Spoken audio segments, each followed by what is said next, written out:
Day 6 of our Europe trip vlog is a day trip to Paris.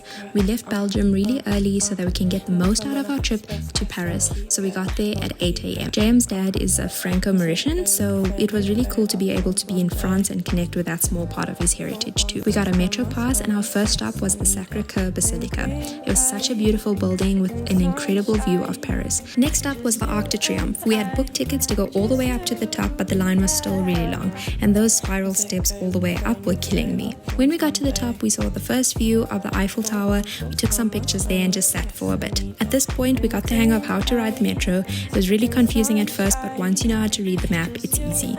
I'll do a separate video on that. I didn't want to be one of those girls that really love Paris, but I absolutely was. It was so beautiful, and I know a lot of people's experience of Paris is that it's dodgy and dirty, but that just wasn't our experience at all.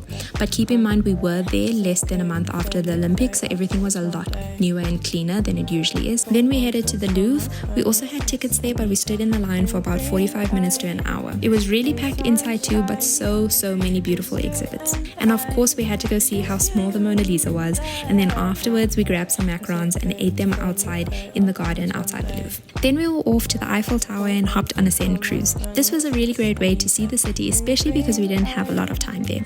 We got some crepes and walked around the Eiffel Tower a bit. And then we did the whole trip in reverse again to see the Arc de Triomphe and the Louvre at night before catching the train and heading back to Brussels.